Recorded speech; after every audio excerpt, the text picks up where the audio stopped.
is why it's so important to have people around us, and it takes a true village. It does. Right? It does. This is perfect, by the way. Is it? I Okay, love it. awesome. Well, So good. cheers. Cheers. Yay. Welcome. Thank you. BettySoo. This has been 3.5 years in the making. Do not believe in manifestation, That's but right. I've been manifesting this for a long time, and I'm so honored by that. leaving- Really, you have no seriously, idea. I'm just like, does she even know who I am? Does she like? Yes. I think the world of you. Oh my gosh. This is so funny to talk about too, because like, isn't that the way that it goes? Even as someone as beloved and iconic as you are, you still probably have feelings of being like, oh, I don't know, do they know who I am? Yeah, absolutely. Absolutely. Yeah. And it's like, that's just the human condition, I Right. guess, you know? It is. But yeah, I've been wanting you to sit here for so long. Well, thank you. So I'm so welcome. glad I get to sit here in this cool spot. You know, I've seen it on videos, and I'm glad to be here. and now you're here, and really well timed too, because I have a little, Yes. it's still hot. I know. I haven't even mailed a single one yet because they're. Do you want to hold it? Do you want a little time It with feels it? expensive. No, I'm kidding. This, yes, I know. So If You Never Go Away is the name of your new album. Yeah. And it's been, does it feel like it's been a long time coming? It does. Yeah. It does. Why is it coming now? You know, my last record, my last solo record, I've done a lot of projects in between there, but Yeah. they were not BettySoo solo records. And I was married. I was living in a different part of Austin. I was wow. like, everything about my life was different Oh, wow. 11 years ago. And Do tell. yeah, so, and then, you know, 2 years after that record came out, or about a year and a half after that record came out, a lot of stuff happened in my life. Like I was, I was kind of going through, like, every album release cycle, I get depressed during the release. I love making the record. I love recording. I love all the creative decisions and that kind of stuff. But when it comes time to really start planning the commercial entry of what you've made into the world, Yeah. it's a huge depression trigger for me. And I think it's a lot of things, you know. Sure. One is I'm inherently uncomfortable with bragging and uncomfortable with asking for things, and you have to do a lot of both of those things with a release. I have a hard time because I grew up undiagnosed ADHD, like pretty classic ADHD, inattentive. I have a real chip on my shoulder about being, not even just being seen as, but kind of being an underachiever, feeling like I'm an underachiever. Okay. So I'm kind of always prepared for everybody to be disappointed with my end result. You know, or to say, well, this is good, but you were capable of more. Interesting. You know, like, oh, this would have been okay for someone else, but you didn't really hit your mark. You know, I'm kind of always prepared for that to be the response to anything. Bracing Yeah, for that. and bracing for that at all times. So after my last solo record came out, I was still kind of in that funk and also just busy with a lot of projects and stuff when I was attacked at a festival by a man I didn't know. And he was a friend of a friend and was raped at the festival. And that year, of course, our country, it was 2016, our country went through a lot of division and elected somebody I cannot abide. And my husband's and my marriage fell apart that year. So it was just, 2016 was like this. And one of my best friends got married and I was helping her. I was like her maid of honor. So it was just, it was a It's very like polarizing, like all over the place year. And so yeah. I was moving across town, you know, buying a place I didn't really love, like just my whole life was kind of in transition, and my body was reacting to all of this trauma, you know, and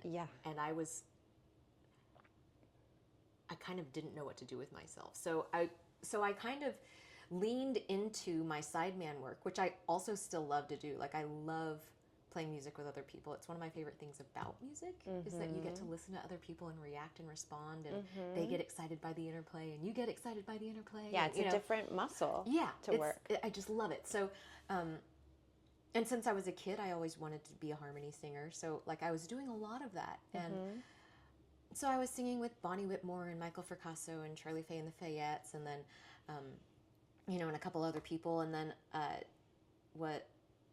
like a year or two later, started a group. Well, a couple of girlfriends invited me to go on tour with them, and that tour suddenly became a band. Like Nobody's Girl. Yeah, Nobody's Girl. Which none of us were planning on. It was just suddenly like we were a band with a small record label deal, and we were like, okay, I guess we're doing this now. I guess you're gonna have to. Okay, so we're doing this now, and so that kind of swallowed up the next several years of my life. You know, great with gratitude. Like, they're wonderful women, and I love both of them. So That's much. Grace Pettis and Rebecca Grace Loeb. Pettis and Rebecca Loeb. Yeah, Loeb, okay. Yeah, we had this group. Lucky Hound Music put out a couple records for us as Nobody's Girl, and that was a great time. I was going to ask you, are you still doing that here and there? No, we're still all really close. Like, we still have like our text thread going, and but during the lockdown, Grace moved, and Rebecca and her husband actually moved out to the Hill Country. So they're still like, they're not like in another state like Grace, but we were no longer 5 minutes from each other. Like the three of us used to, in 5 minutes, we could be at one of our houses and writing and rehearsing and stuff. And since we were really a harmony group, and our songwriting was also focused on our harmonies. Yeah.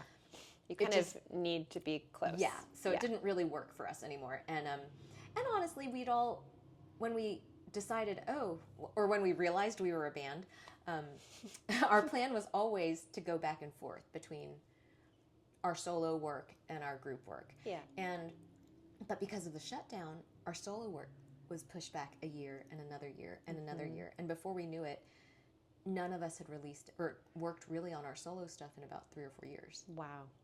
Yeah. So we all had this kind of backlog of energy and material that we wanted to get out there. As soon as the gates lifted, you were going to really focus on solo. Right. So, I mean, and we had a tour, you know, planned for us that once we got past that, we could work on our solo stuff, and it kept getting pushed back. So anyway, it was kind of the right thing for all of us, and none of us have closed the door on, you know, a reunion or something at some point, just because we love working together. We love the songs and the albums we made. We're really proud of them still. Yeah. But, you know, all of us also love the other people we work with in our solo careers. So that's the other thing is, I think people are like, oh, you know, you lost the group for solo stuff. And we're like, yeah, but each of our solo groups has like a whole band and a whole community around that too. So, so it isn't choosing like me over a group. It's each of us choosing like to return to our other groups for a season as well. Yeah. It's all community. It's like we're all in that community anyway. You know what I mean? Nobody's leaving anyone, right? Exactly. We all love each other still. I think that sets up for a really nice reunion at some point when it makes sense. Yeah. You know, and we'll be thirsty for it. Well, it was funny. Grace recently was like, well, in a few years, that'll be like the 10-year anniversary of us first getting together. Yeah. And we should like book a little cruise. And I was like, Grace, we're not going to have a whole cruise worth of people who want to come see us. And I was like, you never know. I was like, maybe like a duck tour bus. Like, yeah, you could do that. I mean, Lake Travis is full now. So, I mean, get a couple pontoons. Rope them together. I was like, can we have like a hillbilly hill country cruise? That would work for us. Absolutely. I'll plan Actually, I kind of would prefer that, I think. Yeah. Oh my God, that's what it should be, the hillbilly hill country. I love that. Let's just start planting the seed now and getting people excited about it. And then how many years do we need before the 10-year? I think 3 more years. Okay, so, well, hopefully the lake stays up. Yeah, exactly. It's a while. I love it. So that's Nobody's Girl. So solo stuff. You tour so much. I was looking at your schedule that I can see, and July has been crazy. June was crazy. Yeah. July's like a little bit spottier. More sane, yeah. August, none. Yeah, very little. And then September. Basically the whole month. Yeah, basically September through November. Is going to be. I'll be gone almost the whole time. I mean, Do you like that way of life? I do. I Yeah. love it. What do you love about that? Well, part of it is,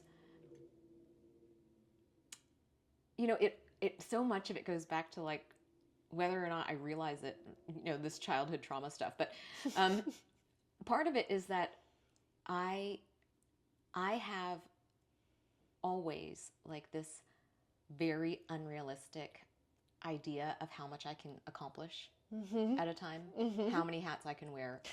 Like, productivity is my hustle. Oh my gosh. Girl. It's same. It's an illness for me. Yeah, like productivity equals self-worth. Yes. Yeah, I hear you. Yes. And I was just telling somebody today that like it took me 40 something years of living to realize that because you have a skill for something or an aptitude, like because you would be good at that, doesn't mean you have to do it. Right. Yeah. Or nobody's expecting you to do it. Right. And I think for myself, there was a part of me that always felt like you have to maximize the potential of everything. Like, okay, so you have an artistic inclination, don't ignore it. Oh, so you have an ability to whatever. I mean, whatever it is. Yeah. Like, I mean, for me, when I started my music career, I dropped out of grad school. I was going to become a therapist. I was like halfway through grad school. I think we might be the same person. That's that's exactly it. My daughter was just telling me like, Mom, you can still go back because she's thinking about college. She's like thinking about psychology or music. And I'm like, oh, that's what I would have done if I hadn't gone into acting and entertainment. And she was like, you can still do it. But I'm like, that's my jam. I freaking love psychology and I love digging into all that stuff. Yeah. I love like, so but I gave it, I dropped out of grad school to do this. And now, of course, like, I'm sure you're the same way. Like, a huge percentage of my friends are going to grad school to become therapists. Yeah, now. yeah. And I think like for 20 something years, I have thought, if I hadn't dropped out, like I still could have had this career, but I would have had like a financial cushion under me. I could have done this the whole, and I think it was actually my unwillingness to let go of the fact that I still believe I would have been pretty good at the job. I think you would have. But that doesn't mean I have to do it.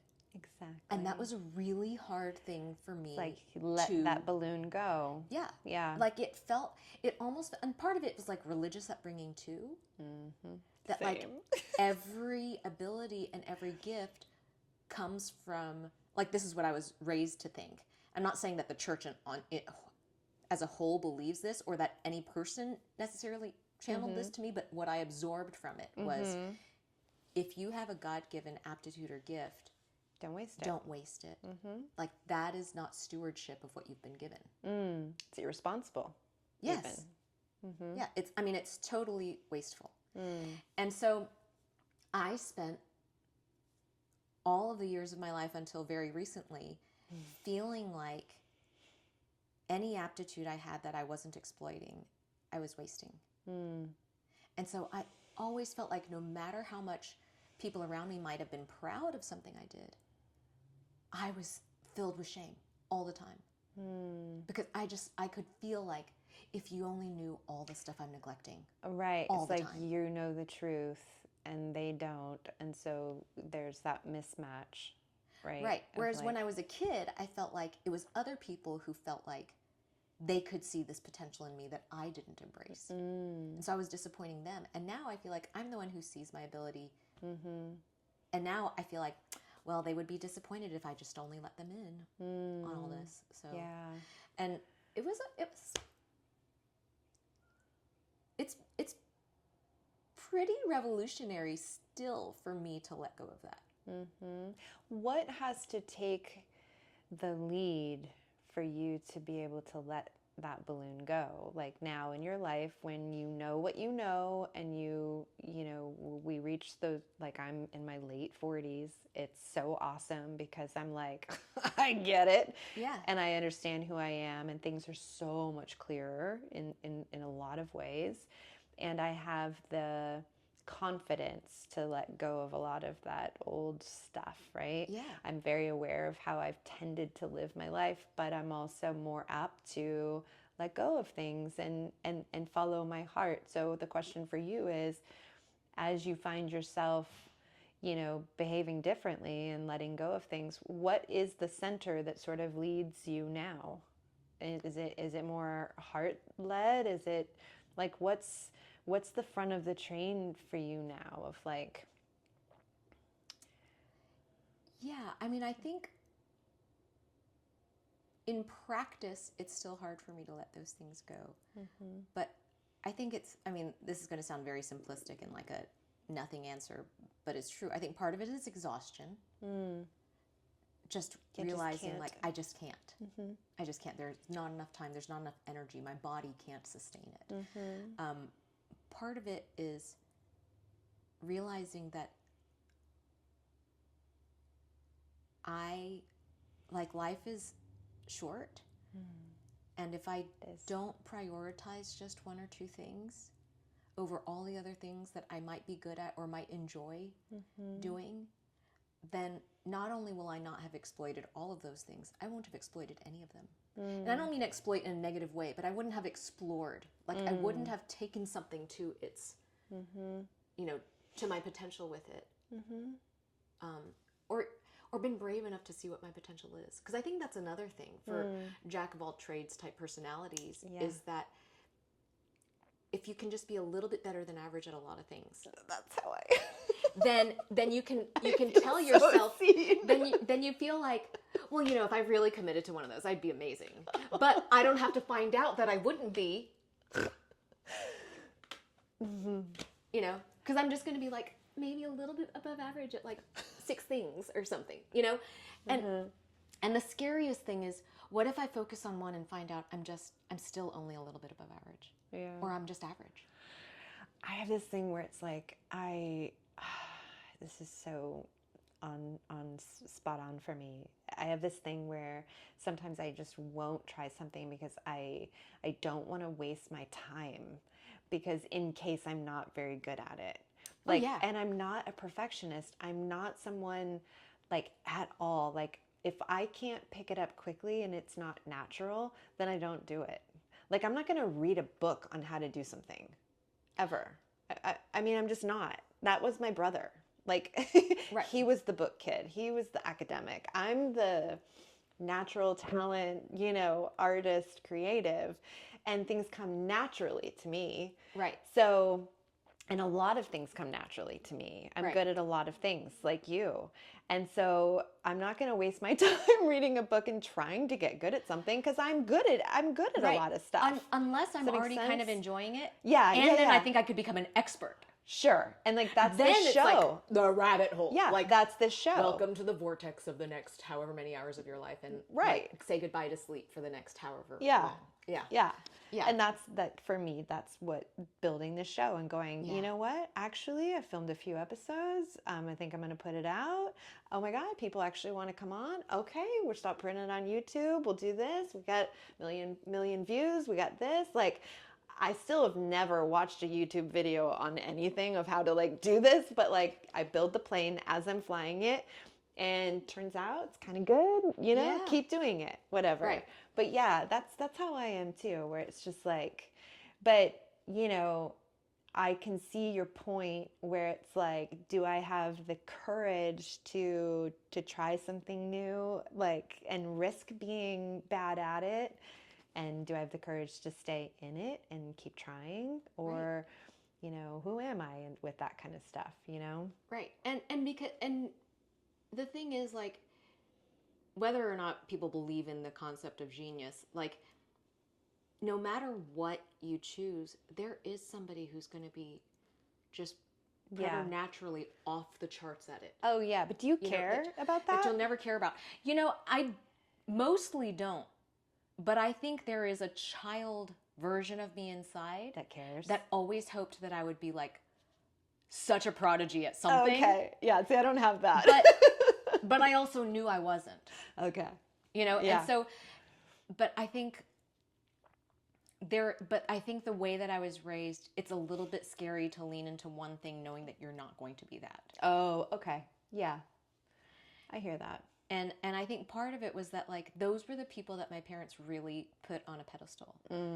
You know, there was like so and so's daughter who went to Juilliard at 14. There was, you know, I mean, even historical figures. Like I cannot tell you how many times my dad would tell me about like Albert Schweitzer, you know, or these people who like, well, he was like a doctor and a concert pianist and a missionary, and you know, it's like all these things. Like, okay, great, boom, boom, boom. Like, how many times can I hit my head against this wall and wonder, like, wow, I'm not going to accomplish any of those things. What a pressure that puts on our kids, like when we do that, right? Like it's just and such I'm sure a his intention pressure. was just like actually to be like, go fly, like, try, be you, and you know, you can be sciencey and musical. You know what I mean? Like Like I think those were more their intentions, but to me, what I took from it was like be exceptional or be worthless. Oof, that's a big swing. Yeah, with a whole lot of nothing in between.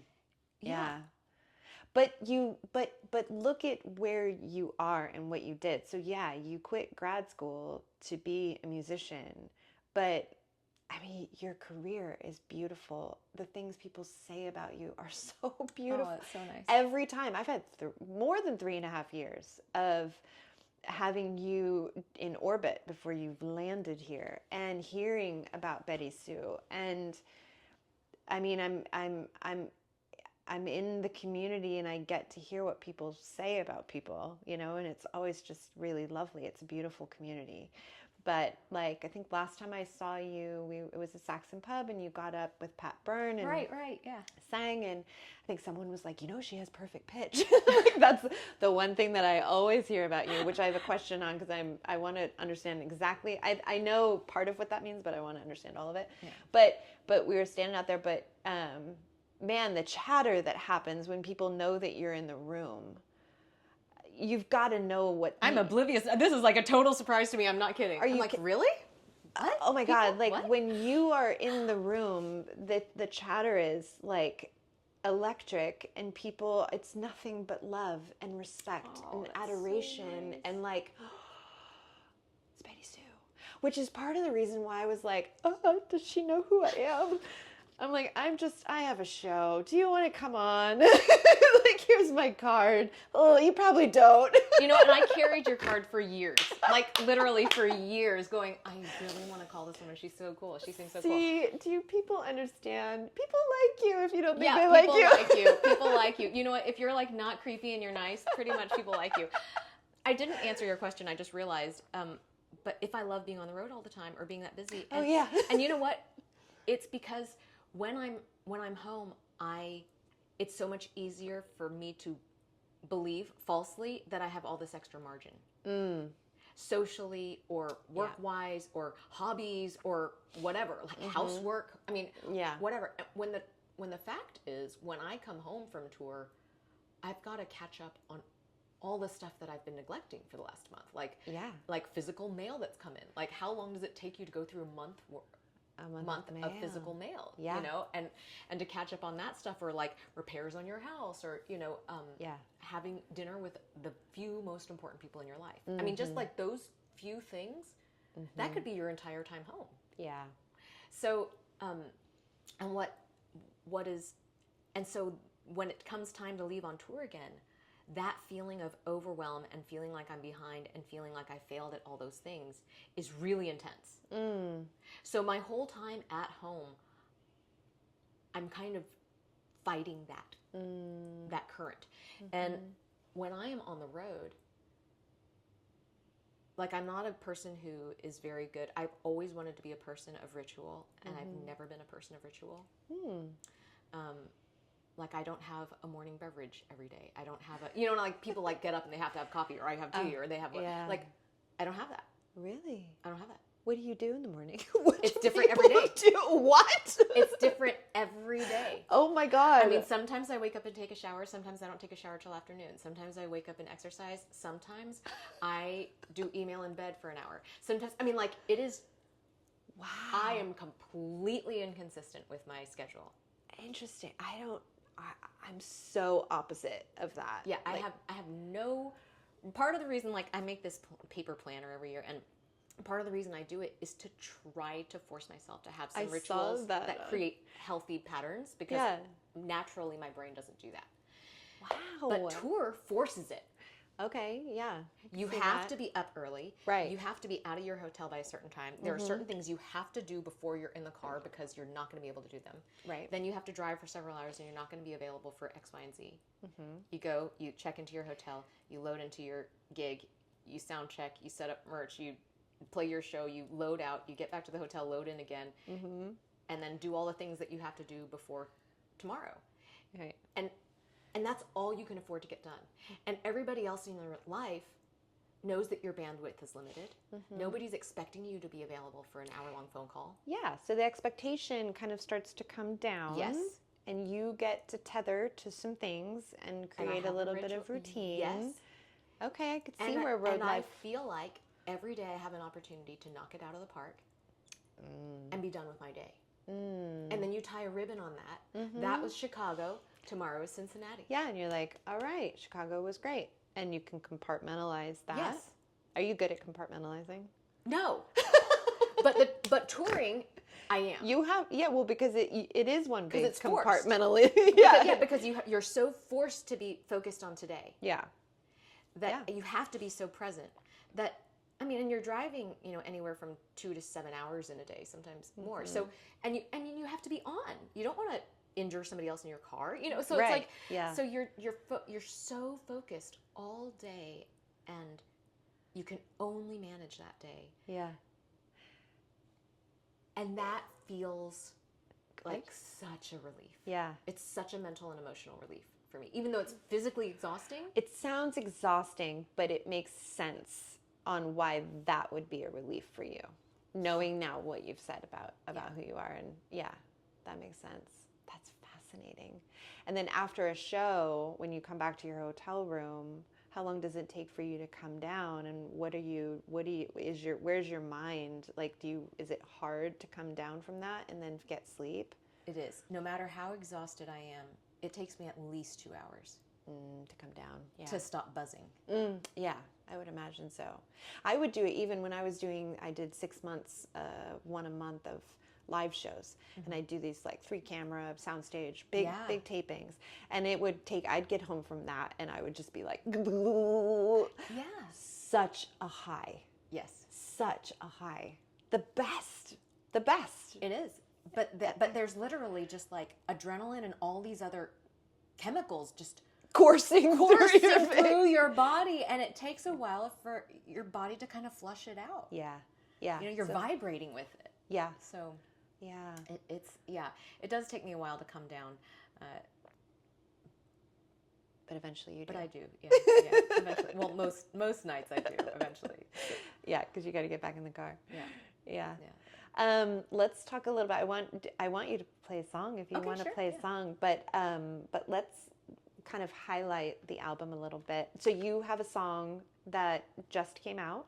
That's true. Right? Yeah. And so the name of the song, I want to make sure I get it right, is the name of the new single is What Do You Want From Me Now? I've been listening to that. Oh, cool. Thanks. And that's a cover that you did. And tell us a little bit why you chose that one to be the first single. Yeah. So that song was written by my friend Ralston Bowles. And actually, he wrote it with the man Marvin Etzioni, who was producing his record at the time.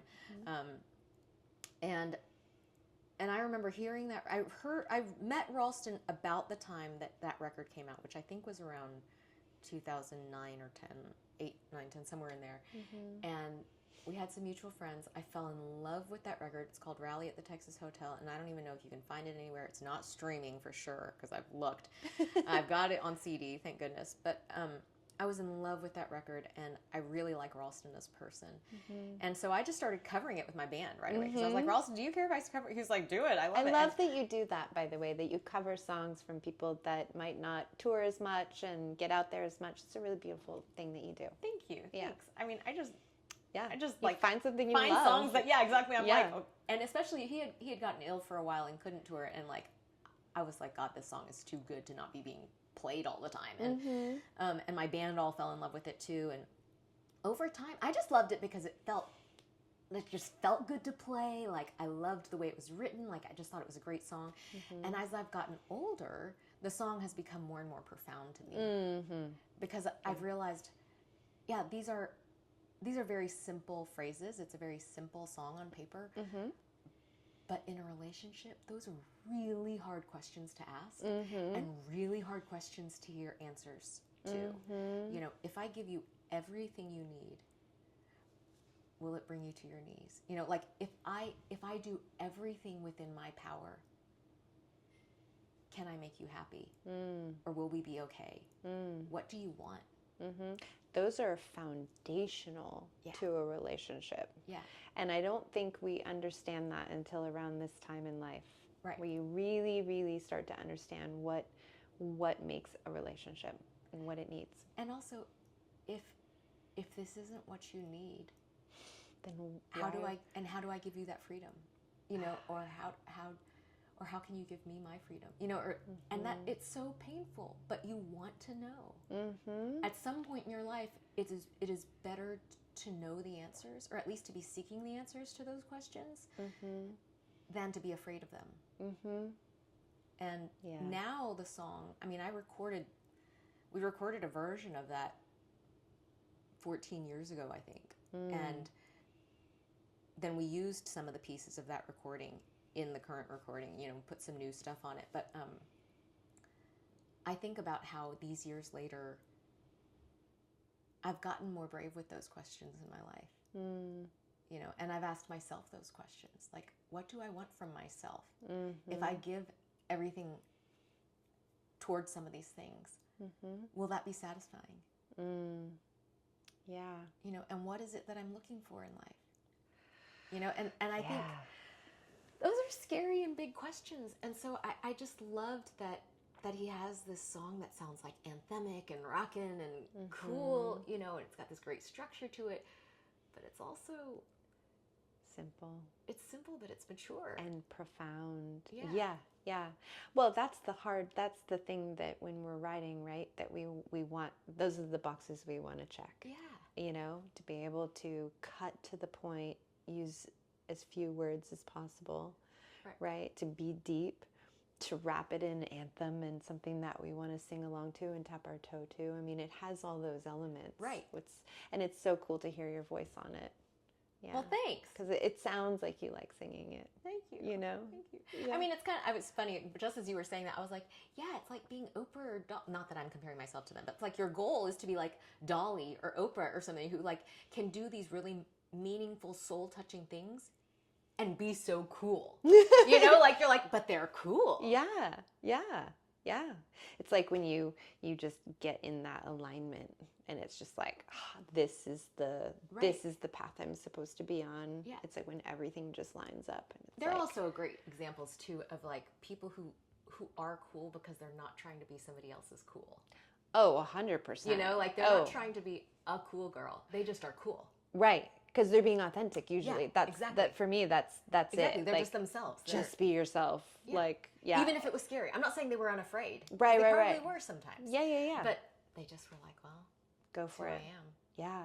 And isn't that like the best part? I would say that's a 40s thing for me of like, oh, for sure. of for me. going like, I don't care what people think, really, truly. And arriving at that and being like, I used to care so much what people So thought. much.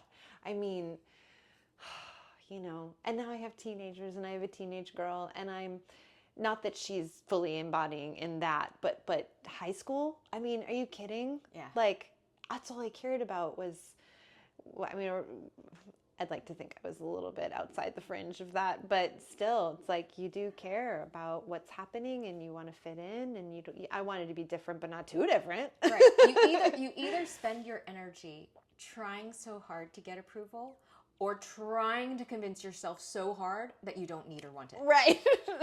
Right. But really what everybody is wanting is some kind of rubber stamp, whether it's from like the cool kids or just your own outsider kid friends or whoever, you know, Yeah. or your siblings or your somebody. Yeah. You're just trying to find your spot. And then fast forward, you get in your 40s and you're like, Yeah, none of that's working for me and I don't need it. And it's great. How has that affected your own creativity as you've aged and kind of gotten into this space of knowing yourself better? Did it change the angle of entry into how you sit down and write, or like how you see yourself in the world? How's that changed for you? It has. I mean, I think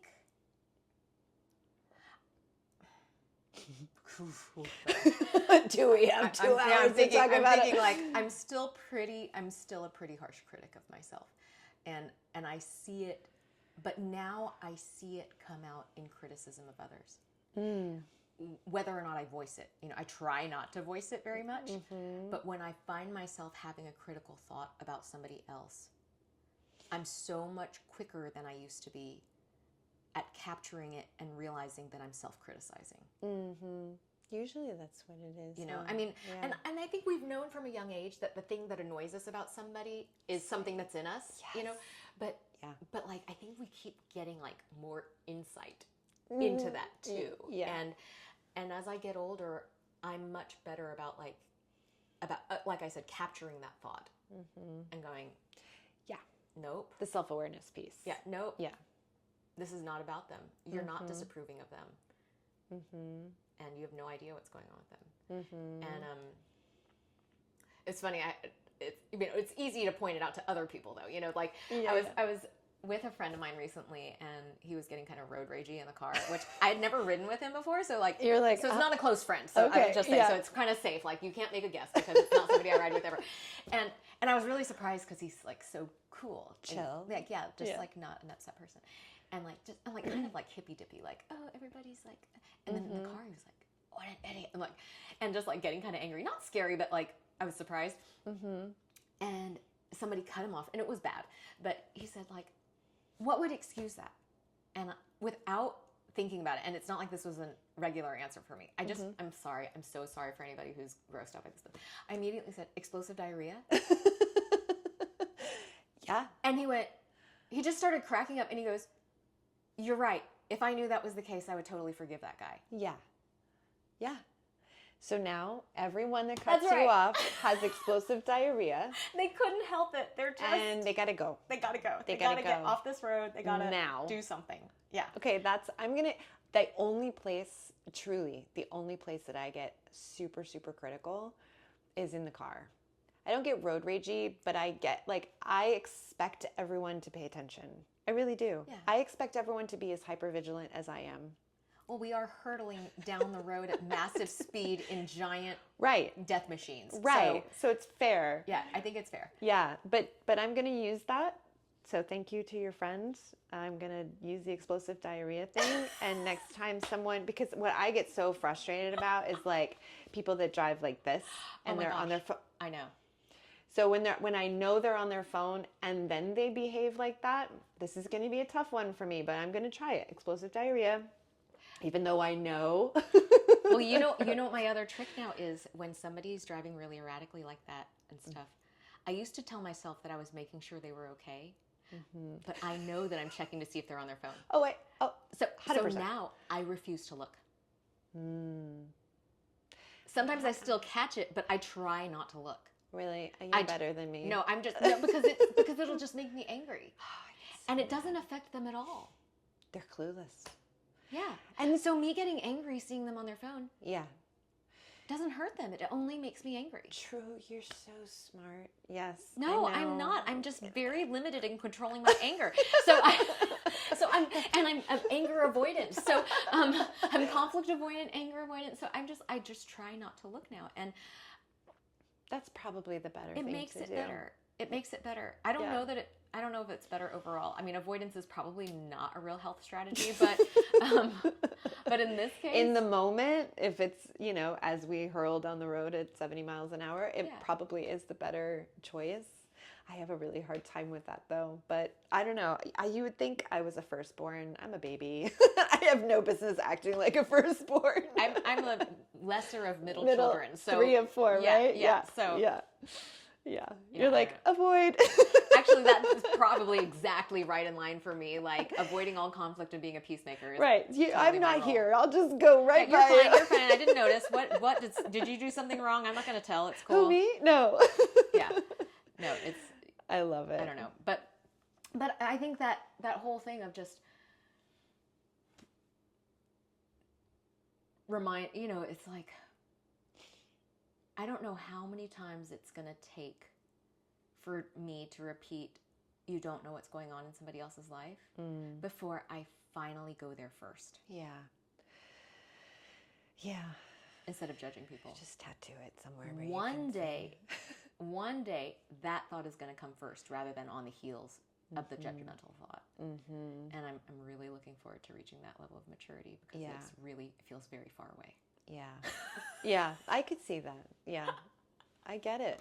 You'll get there. I hope so. You'll get there. I hope so. You're so sweet and so kind, and I feel like that's it. It'll definitely come. And I don't know. I feel like I'm not sweet or kind, but I don't know. Oh, stop it! I mean it. I just feel like I'm like compensating for the darkness in my heart. Like, yeah. But that's also religious upbringing. Like, when you were raised to believe truly that you deserve eternal punishment. Mm-hmm. Unless. Like, before you took your first breath. Mm-hmm. Before you had one mean thought that you deserved to go to hell. Yeah. I mean, that it was so deeply ingrained in me. Same. That it is difficult for me to ever feel like I'm not just hiding my truly repulsive soul from everyone all the time. But you don't believe that, do you? I understand being ingrained because I was too. Not in my thoughts, but I wonder if I'll ever totally root it out. Yeah, I think it's in like DNA. Like it feels coded. Yes. It feels like it's become epigenetic somehow. Yeah. But I get to decide like the rest of the way that it comes out. Like, yeah, that might be really deep and in the fabric, but the rest of the journey of what comes out of me, I get to actually choose. So, but at the same time, just speaking of darkness, like I have a lot of that too. And I think that there's a lot of gold in darkness creatively. And I think you use yours in a really beautiful way. And the good ones do, right? I mean, that's not a new concept, right? Of the artists that have that darkness and they use it and they're unafraid to talk about it. It's one of the things I really love about you. So rather than trying to get rid of it, it's more about, for me in my own life, it's about having control of it and power over it and using it, and turning that into gold and realizing that there's gold in everything, the good and the hard stuff, right? Yeah. But I hear you because I feel like we have so many similarities. I was born with that ingrained as well. And it's a tough thing to flush out, and I don't know if we ever really can, but certainly does provide really good material to contrast with because I know that's not who you are. That's not, you wouldn't tell me, oh, well, Kat, yeah, well, that's it. If that's in you, well, then that's you. Just like I would be like, BettySoo, are you fucking kidding me? Like, no. Right. Right? So we tell each other that, well, then we get to tell ourselves that too. Right? Right. Yeah. I mean, yeah, and I think that is the struggle in adulthood for me is accepting what I would believe for somebody else. Yes. That, yeah. Okay, you have these darker or mean thoughts sometimes. Yeah. But they are not a more essential part of you than the light that you choose. Absolutely. So, yeah, whatever you would say to me, you got to say in the mirror. I know, that's hard. Do you do mirror? I mean, you and I talked about we don't look in mirrors. Do you ever do? But I started doing mirror work, and I even have pictures of me when I'm a kid on my mirror, and I say good morning to them and good night to them every day. That you is can go terrifying look at to them. me. You might want to come look and see and just try it. And like, I don't know. I don't know if I'm ready. Mirror work is really like look at yourself in the eyes and tell yourself that I love you. Have you ever done that? No, I don't know. I don't know if I can. I'm being dead serious. No, I believe you. That sounds so frightening. It is frightening, but you can do frightening things. I don't know. We're gonna work on it after. We're gonna let you off the hook. We're gonna see. Okay, come back up to the surface. See, you like therapy? I love it so much. Yeah. I could talk to you for ages. Me too. I know. This is so great. Well, you're such a good listener, too. Oh, thank you. Well, so are you. And a great everything. Okay, so the album, let me just run it down for people. So the album comes out in 2 days. So by the time that this airs, it will be out. Yeah. But the single is already out. Yep. Yeah. And so that's called What Do You Want From Me Now is the single. But the album that's out July 18th is called If You Never Go Away. And here it is. Where can we buy one of these CDs? Waterloo Records Yay, in Austin. Yeah. Or on my website, Yay, really, or websites. at shows, you know. I used to have like distribution, and so it would go to record stores and stuff, but so many record stores that they're just flooded with materials that they can't manage. So, so awesome. So basically, you have lyrics in here. So awesome. I miss this. You know, where you can smell it and touch it. This is my copy, so I can smell it. I like to sit at home and smell my CDs. I still remember like lying on my stomach as a kid, like unfurling like the tape or CD the covers. Security, and like reading the lyrics along as I'm listening in my headphones. Totally. And trying to memorize the song that I love the most on the album. And 100%. So that's still a tactile experience that I love. Yes. In listening to new music. Yeah, and I love that vinyls come back because I have really deep memories of laying on my stomach with vinyl on the shag carpet. Yeah, on the carpet, absolutely. Like Billy Joel, the stranger playing in the background. Our long brown carpet. Oh, ours was like orange and yellow, and the couch was orange and yellow. Our and couch was orange and yellow. It had that weird water wheel velour like pattern. The pattern. Yeah, it was just like, people. Why did everyone have that couch that weighed 4,000 pounds? I know, right?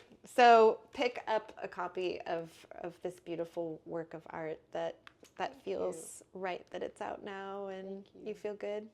I do. Yeah. I do. You know, and I'm proud of it. I'm glad it's out there. I would be lying if I said that this time it didn't trigger a whole depression cycle. Sure. It definitely did, and I'm in the throes of it for sure. But you know what? The silver lining on that is, for all these years I have said that the album release cycle depresses me. Mm-hmm. And after a while, because it had been so long since I'd done it, I started to feel like maybe I was just making an excuse, or maybe I didn't really know myself, or maybe it was other aspects. And then as soon as I felt it taking over, that kind of spiraling depression thing, and it was all related to the album release, a weird comfort was knowing, okay, I know myself. Oh, what a great feeling. Yeah, like this is sad and this is dark, and it is disappointing that we're there again. Sure. But at least I know that. At least I wasn't gaslighting myself. Mm-hmm. I knew this about myself. It was true. Mm-hmm. And whether or not anybody else can observe it or affirm it, I know it's true. And like, do I hope that one day that's not true? Sure. Yes. Yeah. But I think there is a comfort in just going, okay, I've been a reliable observer of myself, at least in this one thing. Yeah. That's beautiful. I know that feeling where it's like, I actually can say to myself something that's true. It's between me, and I know it to be true. It's just me and me. That's at the end of the day, that's all we have. That's right. It's just us over here, you know? That's really beautiful. Well, will you play us a song? Yeah, sure. Okay. Do you need me to move? No. Okay. Do you want to slip your mic off and we can put it down here so it doesn't over... Sure, yeah. That's a good idea. It's like you've done this before. Well, you know, one other person has played, Anna Amare played, which was so cool, and it sounded great. Oops. And oh, you're fine. All right, I'll be quiet.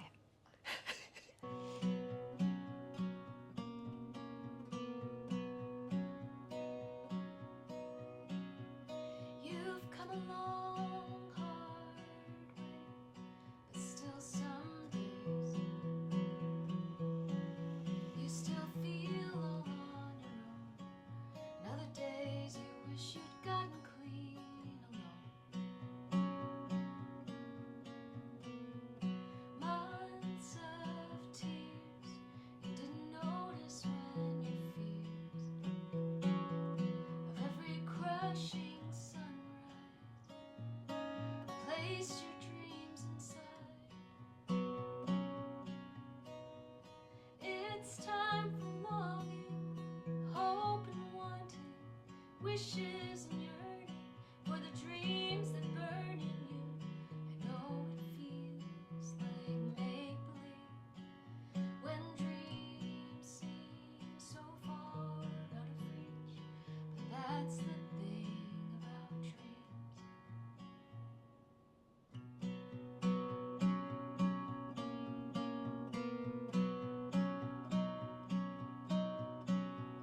I know love left you low, but that's all I know. A bigger story there, but we never talked about the hard things until you locked me out. And now somehow you're making an art of laying open your broken heart. It's time for longing, hope and wanting, wishes and yearning for the dreams that burn in you. I know it feels like make-believe when dreams seem so far out of reach, but that's the thing about dreams.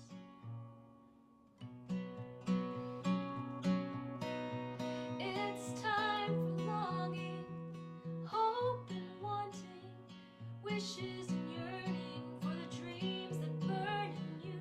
I know it feels like make-believe when dreams seem so far out of reach, but that's the thing about dreams.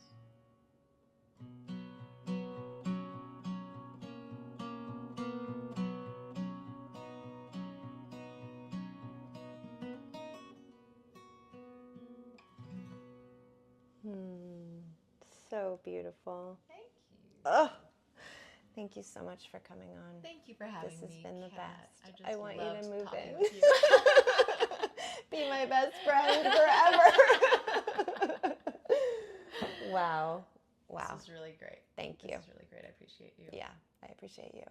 Awesome. Well, there you go. BettySoo. Be sure to pick up her new CD, available at Waterloo, on her website. It's just BettySoo.com. Yep, just BettySoo.com. Yeah, there you go.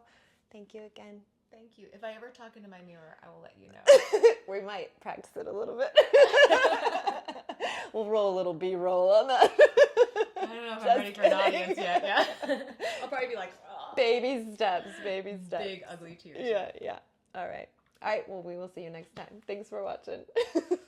Awesome. Oh, man. Thank you so much. This was so great. I really Oh, loved this. it's beautiful.